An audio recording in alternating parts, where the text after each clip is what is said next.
আইয়ু ইয়াউমিন হাযা, এই দিনের নাম কি? নবীজি সাল্লাল্লাহু আলাইহি ওয়াসাল্লামের সাহাবায়ে কেরাম বলেন, ফাসাকাতনা হাত্তা জানান্না আন্নাহু সায়ুসাম্মিহি বিগাইরি ইসমিহি। আল্লাহর নবীর সাহাবায়ে কেরাম বলেন, আমরা কোনো জবাব দিলাম না, চুপ হয়ে রইলাম। মনে মনে ভাবলাম আল্লাহর নবীজি মনে হয় নতুন কোনো নাম দিবেন। আল্লাহর রাসূল তো জীবিত আছেন, ওহী নাযিল হচ্ছে, রাসূল মনে হয় নতুন কোনো নাম দিতে পারেন, এই জন্য নাম জানা থাকার পরে আমরা বললাম না। আল্লাহর রাসূল বলেন, সাহাবীরা আমার, এই দিন থেকে কুরবানির দিন নয়। আল্লাহর রাসূলের সাহাবায়ে কেরাম বলেন, ইয়া রাসূলুল্লাহ, আল্লাহর নবী গো, সত্যি তো এই দিন হচ্ছে কুরবানির দিন। আল্লাহর রাসূল সাল্লাল্লাহু আলাইহি ওয়াসাল্লাম এইবার বলেন, সাহাবীরা আমার, আইয়ু ইয়াউমিন আইয়ু শাহরিন হাযা, এই মাসের নাম কি? আল্লাহর রাসূলের সাহাবায়ে কেরাম বলেন, জানি তো এই মাসের নাম যুলহিজ্জা মাস, জিলহজ মাসেই তো হজ করা হয়। রাসূলুল্লাহ সাল্লাল্লাহু আলাইহি ওয়াসাল্লাম এই মাসেই তো হজ করেছেন, জিলহজ মাসে হজ করেছেন। এই মাসের নাম যে জিলহজ মাস, রাসূলুল্লাহ নিজেও জানেন, আমরাও তো জানি, কিন্তু আমরা চিন্তায় পড়ে গেলাম, নবীজি জীবিত আছেন, মনে হয় নাম পরিবর্তন করে দিবেন। এই জন্য রাসূল আমাদেরকে জিজ্ঞাসা করেছেন, এই মাসের নাম কি? আমাদের জানা থাকা সত্ত্বেও আমরা উত্তর দিলাম না, বললাম আল্লাহু ওয়া রাসূলুহু আ'লাম, আল্লাহ এবং ওনার রাসূলই বেশি জানেন। আল্লাহর রাসূল বলেন, এই মাস কি যুলহিজ্জা মাস নয়? আমরা বললাম, ইয়া রাসূলুল্লাহ, হ্যাঁ এই মাস তো যুলহিজ্জা মাস। আল্লাহর রাসূল বলেন, সাহাবীরা আমার, আইয়ু বালাদিন হাযা, এই শহরের নামটা কি? বলুন। হজ করার জন্য যাওয়া তো নাকি মক্কাতুল মুকাররমায়, তো আছেন তো মক্কা নগরীতেই তো আছেন। আল্লাহর রাসূল প্রশ্ন করেন, আইয়ু বালাদিন হাযা, এই শহরের নামটা কি? বলুন। আল্লাহর রাসূলের সাহাবায়ে কেরাম বলেন, ইয়া রাসূলুল্লাহ, ইয়া হাবিবাল্লাহ, আল্লাহু ওয়া রাসূলুহু আ'লাম, আল্লাহ এবং ওনার রাসূলই বেশি জানেন এই শহরের নাম কি? আল্লাহর রাসূল বলেন, এই শহর কি শান্তির শহর নয়? যে শহরের শপথ আল্লাহ করেছেন সূরাতুত তিনের মধ্যে, ওয়াত-তিন ওয়াজ-যাইতুন ওয়া তুরি সিনিন ওয়া হাযাল বালাদিল আমিন। আল্লাহ তিনের কসম করেছেন, জৈতুনের কসম করেছেন, সিনাই উপত্যকার তুর পর্বতের কসম করেছেন। আল্লাহ পাক পবিত্র নগরী, শান্তির নগরী, সম্মানের নগরী মক্কাতুল মুকাররমার শপথ করেছেন। আল্লাহর রাসূল বলেন, এটা কি শান্তির শহর নয়? এটা কি শান্তির নগরী নয়?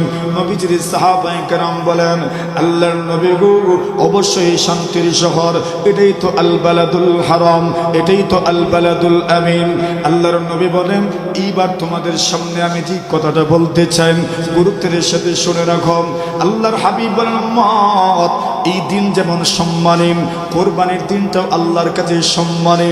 আল্লাহর রাসূল বলেন, এই মাসটাও তো আল্লাহর কাছে সম্মানী। 12 মাসের মধ্য থেকে 4টা মাস হচ্ছে সম্মানী মাস।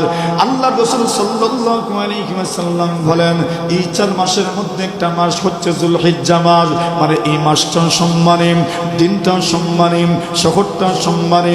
ওই শহরের ভিতরে কেউ হত্যাকাণ্ড করতে পারবে না, এমনকি কারো ব্যাপারে কিসাস নেওয়া যাবে না, হত্যার বদলে হত্যা করাও যাবে না, ফাঁসির মঞ্চেও ঝুলানো যাবে না।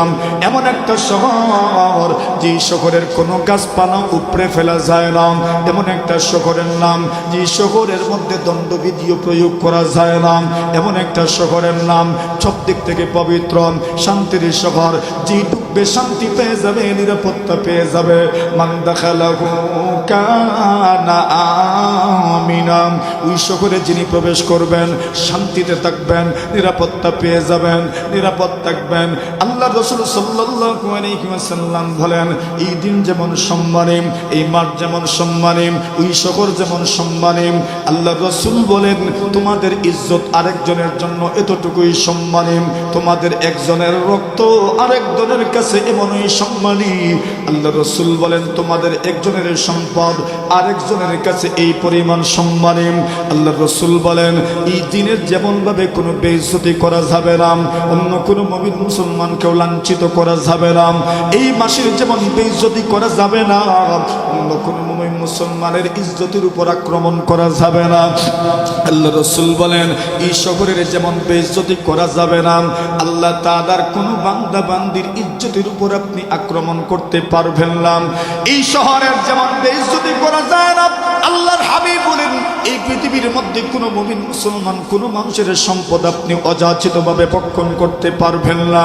তার সম্পদটা আপনার কাছে এমন সম্মানী, এই মাসের এই দিনের এই শহরের সম্মান যেভাবে রক্ষা করা আপনার জন্য ফরজ। আল্লাহর রাসূল বলেন কোনো মুমিন মুসলমানের সম্পদ রক্ষা করা আপনার জন্য এই পরিমাণ ফরজ, অযাচিতভাবে অনর্থকভাবে কোনো ধরনের জুলুমের মাধ্যমে, শোষণের মাধ্যমে, নিপীড়নের মাধ্যমে আপনি তার সম্পদ কোনোভাবেই আত্মসাৎ করতে পারবেন না।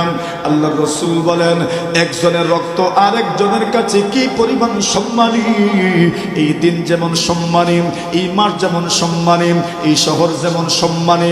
আল্লাহর রাসূল বলেন একজনের রক্ত আরেকজনের কাছে এই পরিমাণ সম্মানী, কোনোভাবেই অন্য কোনো মুমিন মুসলমানকে, নিরপরাধ কোনো মানুষকে হত্যা করা যাবে না। সুবহানাল্লাহ বলেন।